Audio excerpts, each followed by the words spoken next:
don't know, shake your music, shake your singing. I mean, it's very full. Yeah, you can sing full right in your nose.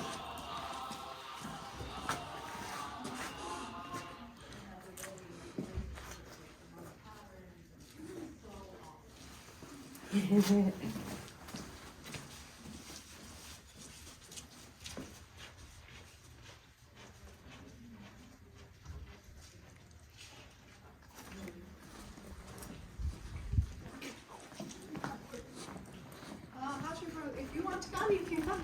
Okay. Come with Okay. us. Have you been here before? No. Me either. I love these country roads like this. Look at what it's just got repainted. It's beautiful place. I'm jealous. Oh, cool.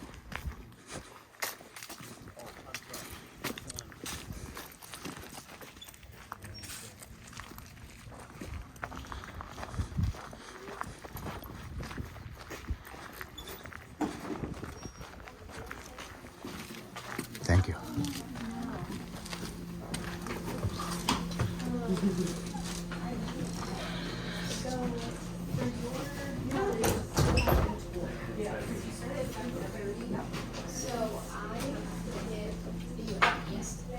So I told you to be out here before. That's what so instead of before, and then that way as soon as you have keys turned in and a walkie turned in, I can zoom in. Yes, I can do the drop of the bank, whether or not it's a spin.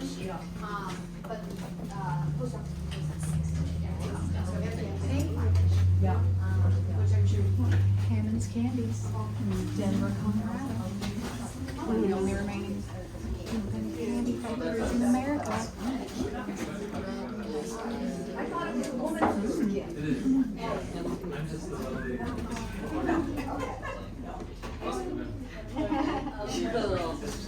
He's our servant.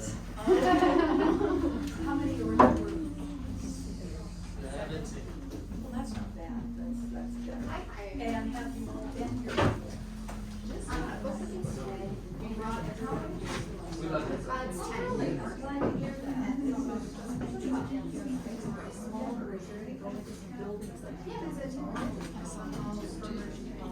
For example, usually back who counts of nurses. Yes, well, medical interests. Medical interest, so I would suggest we would go to the infirmary. Okay, we'll also have the sister shop, which is where they did sewing and they also practice infection care. So I don't think, as well as the, probably we would, let's see, well, the laundry, I remember doing that. Maybe you think they would like that? Yeah. And then the schoolhouse? Yeah. They love it. Okay, we're gonna go briefly into these, because there's not much to see there, but since you are a woman's group, and frankly, the Shakers were also. History of the Shakers is the history of women. What's up here? No. Just left off the shelf. It really wants you to buy it. It's Mother Ann's ghost. Yes. That's sacrilegious or disrespectful. Anyway, so. Okay. We're a little early. Watch stuff. What time is it right now? It's 3:24. Yeah, we're a little early. Okay, so you've got, right across the way, underneath that white building, you'll see the signs. Yep. And, Do you want to ask?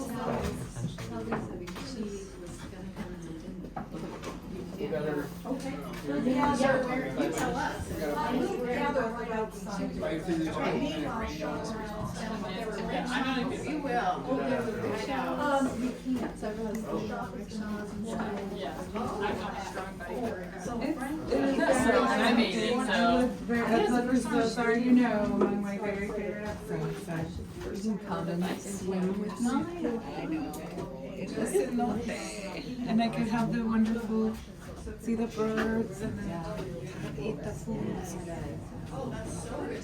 Okay, you guys, this shop will not be open when we're done. Ooh, okay. So we're gonna have a little extra time now to do our shopping. I want to try their ginger soda. Outside those doors. Oh, okay. Oh my god. I need you not to Oh my gosh. bring this back with me.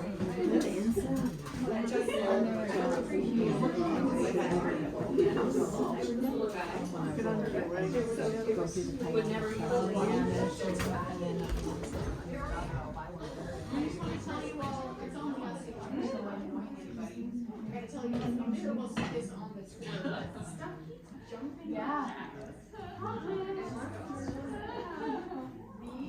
This is like shaker engine. This was one of their great geniuses to make boxes like this where they bend the wood and then to join them like that. Anytime you see boxes that are joined like that, it's a shaker box, handmade. And we'll see like where they made them here. I'm just pointing it out in case you were compelled to go home with a box like I always am. That might be something that I could do. American Girl doll. Wow. It's the set. Yeah. I need a box and then I'm American Girl dolls. Really cool.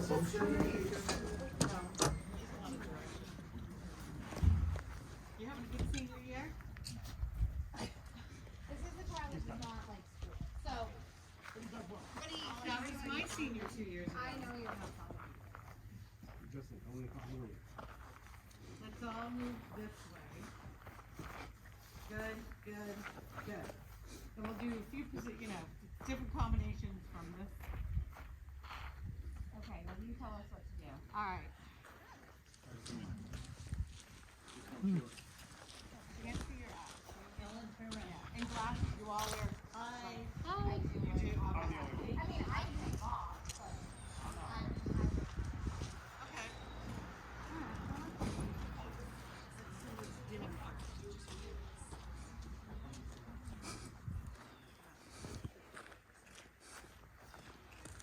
Flies, black flies. Yep. Everybody get together and like where? Yeah. Come and show you. Yeah. Yeah, Annie, and your, yeah. Yeah. Yeah. Do something on it. Yeah, that's good. Right.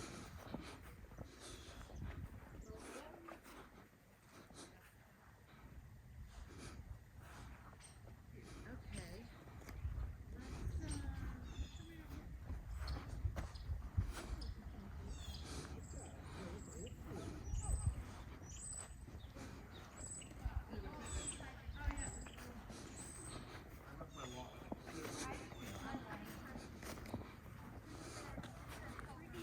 Were attracted to the rural way of life, and many shakers were drawn away by opportunities elsewhere.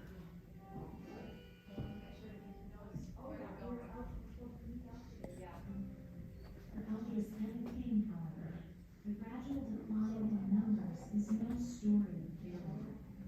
It's a story of transformation.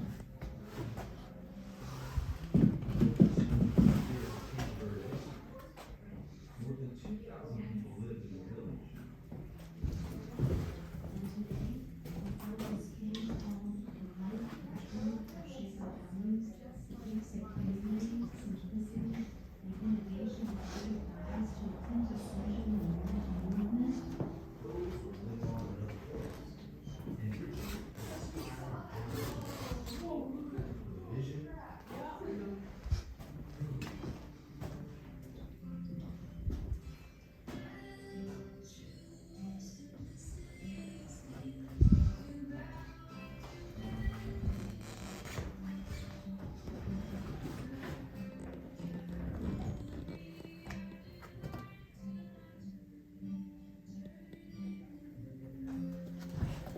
We're going. Okay.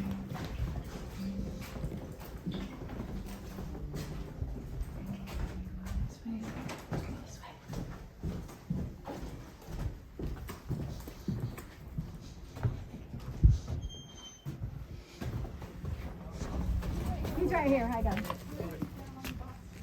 there anyone else in there that you know? Not that I saw.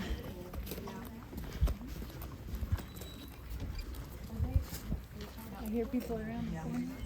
Nancy, move along, man.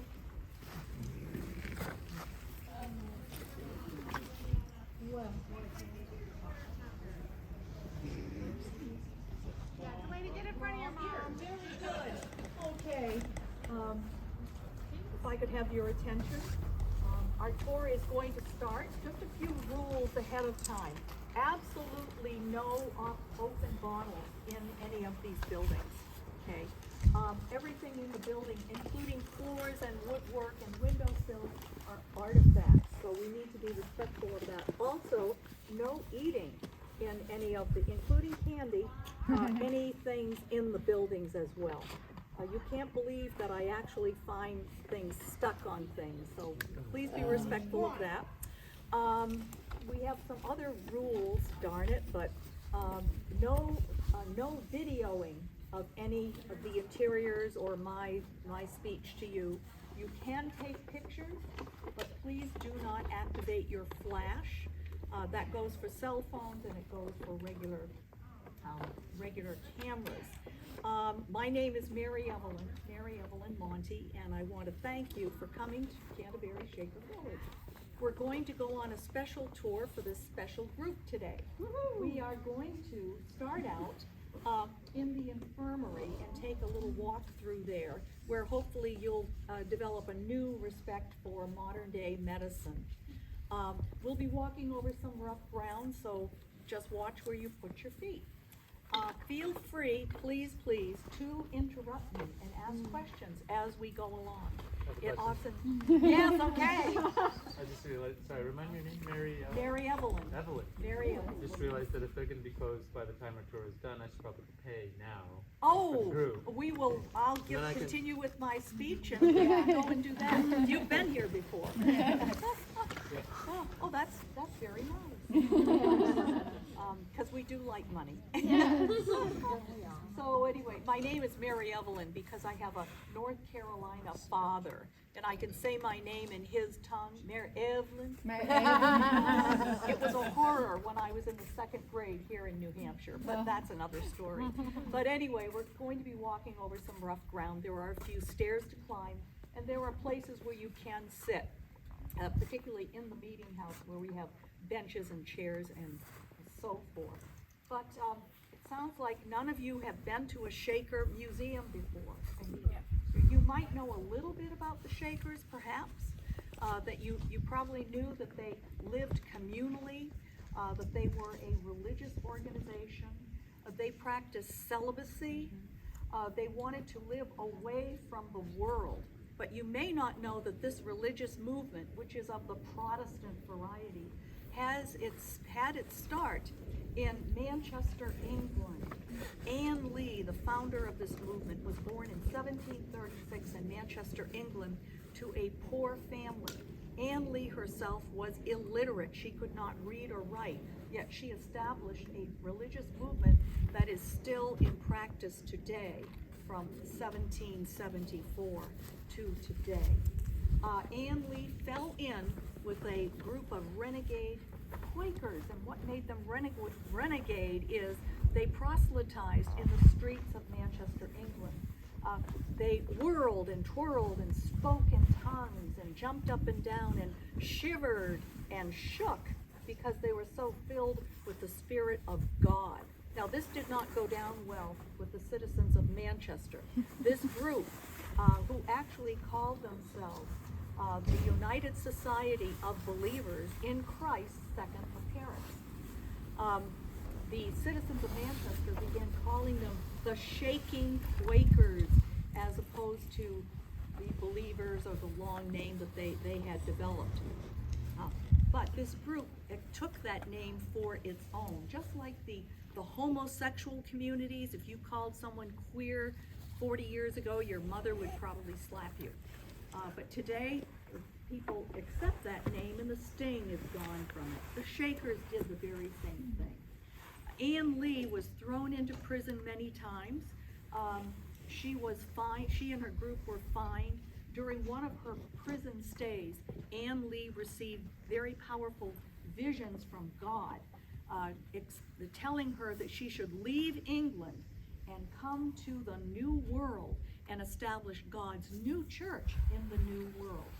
So in 1774, Ann Lee and 8 followers came to the United States, arriving in New York City.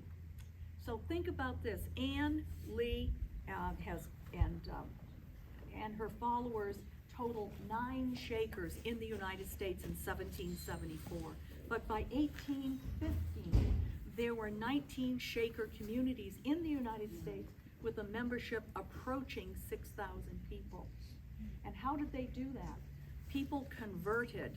When you converted into this religion, all of your worldly goods came to the benefit of the community.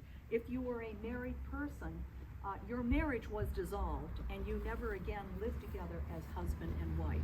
And might I say that was a good thing back in 1800 because there was no birth control. And women were having a baby every other year. Easy way out of a marriage. And an easy way out. Actually, I've had couples on my tours, Harry, that's not a bad idea. Honest to God. So Ann Lee, by the way, was forced into marriage because at her time, there were no roles for women beyond courtesan or housewife. So she married her father's apprentice, and she had 4 children, one after the other, and not one baby survived the first year of life. Okay. So before we go into the infirmary with this overview of the Shakers, let me also emphasize that they accepted and adapted and improved all forms of technology. So in that regard, they can't be compared, well, you can compare them to the Amish, but they are definitely not equal. Here, women had rights that women did not enjoy in the outside world. However, they weren't feminists because women did women's work and men did men's work. And that's the way it was. But it was way better than the outside world. So let's take a look at the infirmary.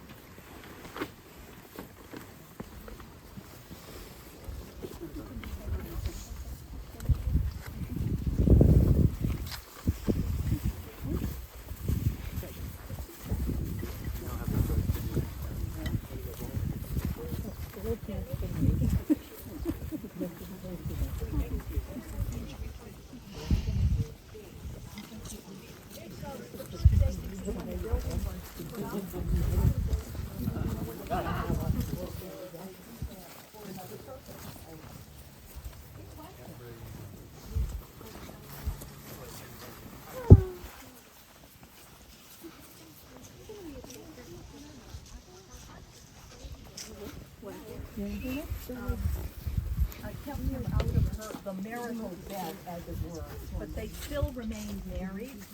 He was one of the followers who came with her to New York City. But within a couple of years, he left her for another woman. So, what a shock. I'm going to run upstairs to turn on lights. So just remember, everything in here is an artifact. Do you want us to wait to come in, or? No, you can Okay. step in. I'm just going to run in and turn on.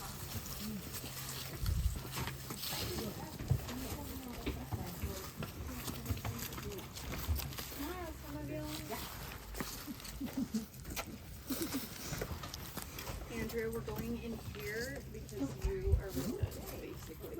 Yeah, she said, does anyone have interest in medical? Oh, yeah, I We do. said yes, and so that's why we're going in. The normal tours, we're going in lots of places the normal tours don't. This one's, because we're special. Special order for Andrea, this one. Special order. So this building started out its life as an office building where the Shakers did business with the outside world. Move in so everybody can squeeze in here. This is the tightest place I think we'll be in on this whole tour. There you go. Whoop. Okay. So anyway, this used to be the trustee building, and in 1830s, this was changed into an infirmary. Previous to this building being used, any sick people were treated in the dwelling house. Okay. In 1812, the Shakers sent a brother, Thomas Corbett, up to the brand new Dartmouth Medical College up in Hanover, New Hampshire. 3 years later, he came back here as a doctor. Shakers always embraced any improvements, anything that could make their lives easier, give them more time for worship and work. In 1848, Massachusetts General Hospital invented general anesthesia. And by 1852, the Shakers were using it right here, okay? They only treated Shakers. There were no people from the outside world. And at the time, and for a time, this was considered very good care. But think about this, prior to general anesthesia, they did hysterectomies, appendectomies, amputations. Yeah, so, yeah, we're fortunate to live here. They did not practice, by the way, any heroic medicine, such as cupping, bleeding, any of those things. They were really given to herbal medicines that made an impact, but with the least bit of negative outcomes. This is where the surgery is. The operating table is not there. Patient rooms are upstairs. You can see how narrow this staircase is and how steep. In many cases, a surgery was performed on a patient upstairs instead of trying to bring them down here. I'm going to let you wander through here, and I am available to answer any questions. Modern bathroom dating from 1895. A patient room set up as it was in 1840, and take a look at the adult cradle. That was used to soothe people who were suffering in the throes of dementia. And then beyond that is the kitchen, where the nurses would prepare some meals or heat up special meals that were prepared in the main dining room. The nurses' waiting room right here, and notice the call box on the wall. Shakers began generating electricity here in 1910. They had electricity here before the State House in Concord, New Hampshire. So they were worshiping and cooking and practicing medicine under electric lights when the State House was not even electrified. And I warn you about going upstairs, because there is a room that does discuss death. And since we're coming into that spooky season, actually I'll give you a pitch. We're doing a Ghost Encounters thing, 3 days, the 27th, 28th, and 29th of October here. And we're emphasizing the Shakers' belief in the spiritual world. So, which they were spiritualists as well as Christians. So, Were they really? yes, oh yes, oh yes. They definitely believed in the spirit world. They believed that there was a thin veil that divided the Summerland, which is heaven, where Jesus and Mother Ann lived, or with other believers and other good people. And sometimes that was rent, that veil was rent, and something would come through. So that was part of that dissipated as time went by, as they moved into the 20th century. But in the 19th century, that was one of their beliefs. I can hear some upstairs. What are we talking about? Or was that people? Go check it out. This is not a building you want to be in after dark, believe me. Okay. Mary Evelyn, Yes. so how did they heat water for the surgical unit? Was it? There's a hot water tank in the kitchen area. It's a big copper thing, and it was heated through the stove. That was not the actual stove in there that they used. It was heated coils going through a wood-burning stove, as so many homes had in that time. And then they bring it down to the suite? No, they had, in the early day, well, yeah, and they would, yes, bring it with a bucket or something. But you will see that there's plumbing in that bathroom. Okay, and that bathroom dates from 1895. Oh, yes. Sure. So, did they not treat outside just because they didn't have an occasion to, or was it like a belief? Like if you had stumbled by, Well, and they like, probably, would they have they would have been a good Samaritan, but Okay. they did not take in patients from the outside world. Okay. Okay. But they would have. It's not like they shut. There's a phone you can use to call for help. Except I'm sure. So the furniture You're in not this supposed room, to most take of it video, was not but made you by can the take Sorry, I guess pictures. we can make it green, I know. Yeah, We can make it a Just one-way FYI. system now that we Now we get it. gone the wrong way. It glows under blue light.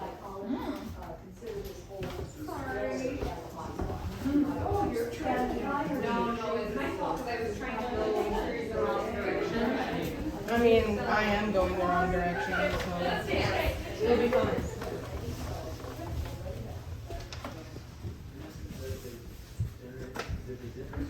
What was this room for? Like the yeah, like the pharmacy. Dispensary, perhaps. Yeah. Yeah, I mean, It's full of very well equipped considering the time period and very organized. Well, even for today, like a lot of these things are very basic. Right. Milk of magnesia. You still use quinine. Yep. I think now we use artificial quinine. Yeah. Gargle astringent Jamaica ginger. So liniment, pure ginger up there. Witch hazel, still use that a lot. What's that? Witch hazel, yep. They got a big old bottle of it. Oh, look at all this. Sugar of lead. Oh yeah, we don't use that one as much. That doesn't seem like a very good idea. Look at the like fumigator thing.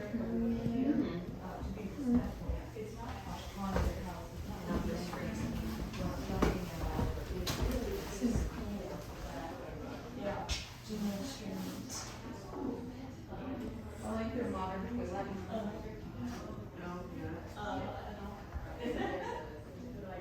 So much take for granted. Oh, here's a speculum. Upstairs.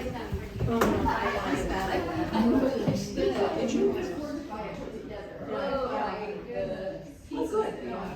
In fact, really, I think that the final shape of those is really looking at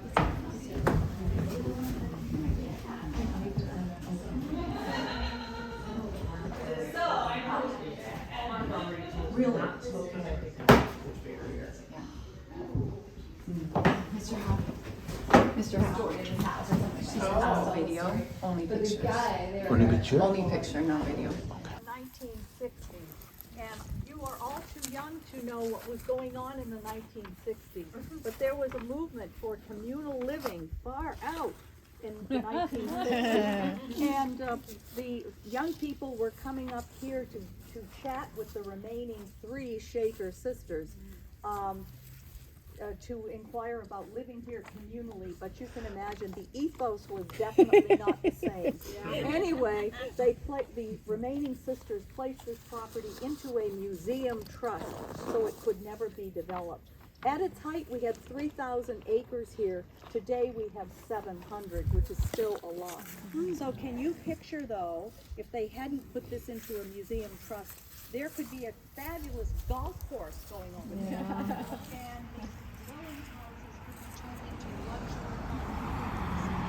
They did not want that to happen. As a matter of fact, the 19 Shaker communities did begin to decline and were sold off, especially after the Civil War. So we'll get this right out on the table. Celibacy did not cause the end of the Shaker way of life. It was actually the Industrial Revolution, the rise of mills along the rivers that we have here in New England. A young man or an older man could get a really good job working in the mills. He could live independently, own a home, and have his own family. There was no longer much of a benefit as there was before to living communally.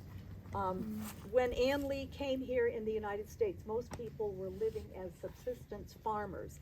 Handfuls of people, by contrast, were living in cities and towns. So the world changed remarkably after the Civil War. So they grew their numbers, by the way, through conversion. Families would bring their children here. Unwanted children would be handed off to the Shakers to be raised. Abused children came here. Also, people used to give their children away, and I will talk about that in the schoolhouse. So let's head on up. Oh, this walkway, this was put in place. We have a half a mile of walkway. This was all done by a single Shaker brother who did this work when he started the project at the age of 78. Oh, there's my grandpa. Did you ever meet my grandpa? No. He used to mow all the single moms on the block.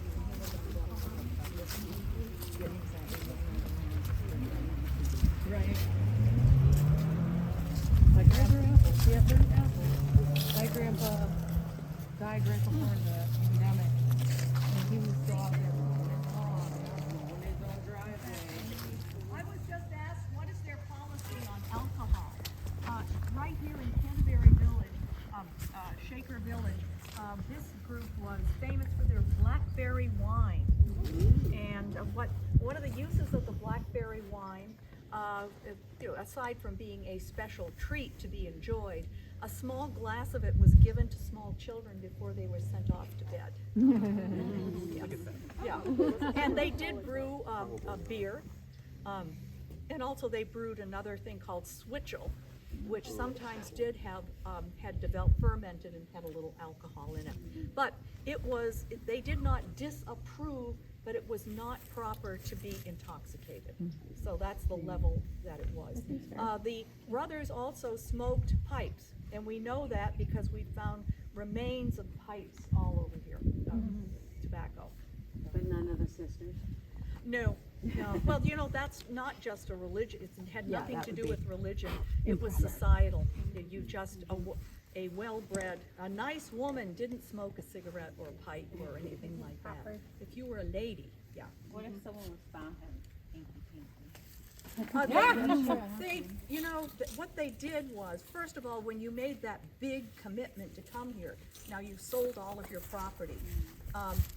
They kept a careful eye on young people, especially hormonal teenagers. And if it was noticed that a couple was kind of eyeing each other, they were separated. And the boy might be sent to Massachusetts, to Hancock Village. The girl might be sent up to Enfield, New Hampshire, Shaker community. But there were people, that's a major, now this isn't the only religious movement that practiced celibacy. Think about the Catholic Church, guys. So, and I think Buddhist monks are celibate as well. So, but Catholics have to do it a lot. Yeah, the priest. Oh, you mean the priest? The monk. You are supposed to be celibate. yeah, but once you can't, You gotta have those babies. Yeah, Keep but the once church you going. once But you once reach you can't menopause, have babies anymore. Yeah. So anyway, well, let's not get into that. Too late. We got married last year. We just had our first year. To a Catholic.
Industrial textile complex in the world. It came crashing down, however, in the 1930s. So, yeah. I don't know if you heard too, these trees, the big ones, they were planted in 1866.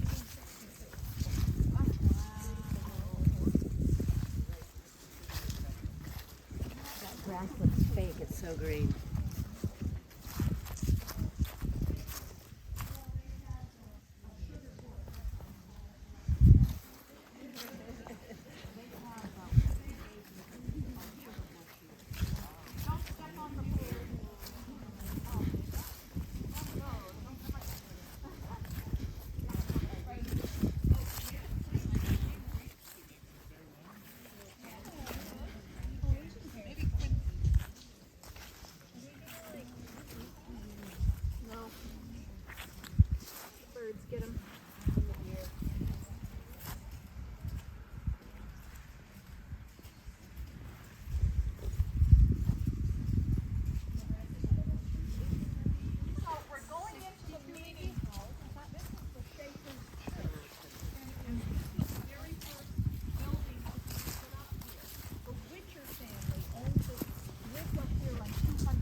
construction of the meeting house, they were officially called to order, and they began having their worship services here.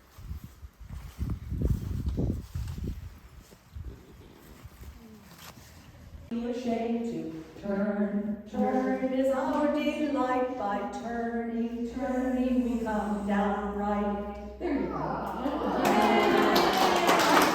Difficult daily jobs that Shaker sisters had. You would be here for 4 weeks, and then you would be rotated maybe to work in the sister's shop sewing, or maybe to work in the bakery, or to be a kitchen sister for 4 weeks. The brothers also had a similar rotation, but theirs was usually between 6 and 8 weeks due to the nature of the work that they did. So in the early days, in 1792, the Shaker sisters were doing laundry for everybody who lived here. Laundry was processed in an iron, water was heated in an iron cauldron. Water and soap and clothing and textiles were poured into a big wooden barrel, stirred with a big paddle, and then the process reversed to so. Same as chocolate. Same as chocolate, except not as much fun. But in 1812, the Shaker brothers purchased a mechanical washing machine. And honestly, who knew there were mechanical washing machines? 1812. But think about it, hotels and hospitals and grand estates had a need to process mass quantities of bed linens were changed daily, not here, but they, in those other places they were. So the Shaker brothers purchased this washing machine, which really helped the sisters. It was a square wood box with paddles that went back and forth to agitate the clothes, powered by a horse sleigh going around and around outside. The Shaker brothers took that washing machine and improved it by buying a steam generators, which were installed on the other side of that brick wall. This whole building was built to accommodate the steam generators and the washing machines. They put in the belts and the water systems, and so this was quite the boom for women back in the 19th century. There was, I've had visitors here from, what's the biggest state in North Carolina? Biltmore. And they said their laundry center is very, very similar. Very similar. So now these washing machines are not made by the Shakers. These were purchased in 1900. I don't know if others heard this, but by 1900 there were only 5. It's up in Sabbath Day Lake, Maine. It's a beautiful village. They do offer Sunday services. Anybody is welcome to join them for Sunday morning services. There were only 2 Shakers, however, a man and a woman. I think about 20 people live on the property with them, but they are employees because they're running an organic farm instead of they're sort of a museum, but they're much more pragmatic than we are here. But they operate a website, and on the website is an application form, and you can download that and fill it in, and you could propose to become a Shaker. You could be a novitiate. But just remember all the things you have to give up. All your worldly possessions, your great-grandmother's jewelry, your future pension and social security plan, etc. But then you will be cared for the rest of your life. At this point in time, since I mentioned this before, I've seen women say, Harry, that is a bad idea. But anyway. What do you do with your 70 acres here? 700 acres. 700? We have 700 acres. We used to have 3,000. A local farmer leases the land to run his cattle on it. They're market cattle. In other words, they're going to go to market in the fall. Yeah. For those of you who don't know this, I just love trivial facts. For a cow to give milk, it has to give birth. Okay, and 50% of those are going to be boys and 50% girls, and they only need a couple of boys. So the boys those are the market cattle, and they're really lovely, frankly, and they lead a very happy life. So right. No, Like being I was just asking about that. maple syrup. The Shaker brother, who became a doctor in 1816, he came back here and he developed a cure-all, an elixir, and it was called Dr. Corbett's syrup of sarsaparilla, and it was a cure-all for lumbago, headaches, toothaches, female complaints, cramps, all of that. The recipe, I've seen the recipe, a goodly amount of interesting herbs, but the major ingredient was alcohol. I drink alcohol. They sold it. And I don't have cramps anymore, but I drink alcohol. That's why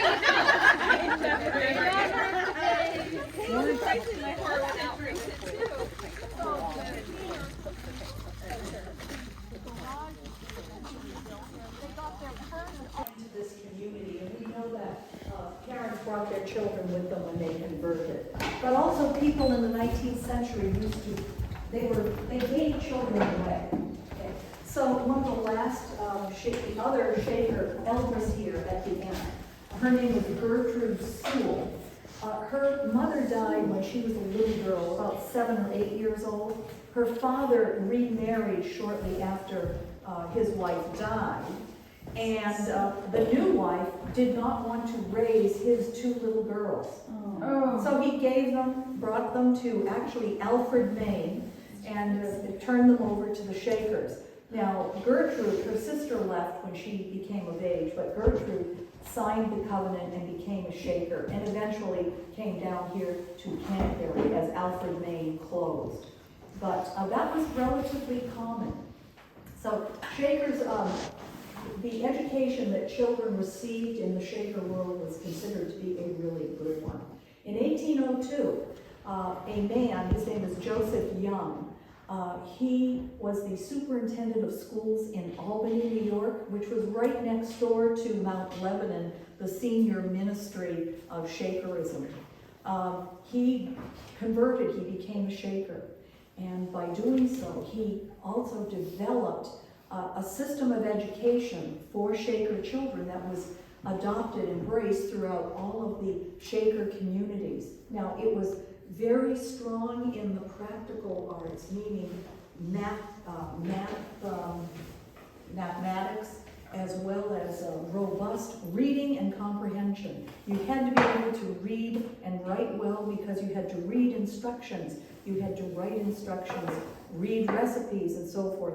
You had to be able to measure and work with fractions because the boys are building furniture, they're building buildings, all of that. But in addition to these practical, normal things, a very robust education in music. And I don't know how many 3rd graders would be capable of reading music, but I've been told that they did. So, architecturally, this building has a story to tell too. It began its life in 1825 at another area of the campus. It was moved here to be closer to the road in 1865 because by then they were beginning to take in day students from the surrounding homes around here. The Shakers went to a lot of trouble to lift up the original building using wood screws and timber lifts, and they lifted this building 16 feet high in the air. And then so upstairs is 1825, downstairs is 1865. And they did this for a very specific reason, which maybe you could guess why they went to all that work. No, you can't guess. So it was the previous year, the old building had received a brand new roof. And it was less work to lift the building up than to replace the brand new roof. And structurally, often they weren't strong enough, right? You have an older building. Well, we're not sure we can put another layer on, but we can lift it up and put another layer on. That probably figured into it as well. As I said, they were very practical people. But sadly, we have to wrap up our tour. Yes. It is getting dark outside, and I want to I want to leave you with a story that I like to tell at the end of the tour. I mentioned several times that I was honored to know the last Shaker sisters who lived here. Bertha Lindsay had also worked with Ken Burns. He created a wonderful film concerning the Shakers, which I've watched many times. But Bertha Lindsay was very, very concerned about the ending of Shakerism as it had been known. She was very concerned about the legacy that people would think about concerning the Shakers. And she said very strongly, I don't want to be remembered as a chair. So I hope today in our journey together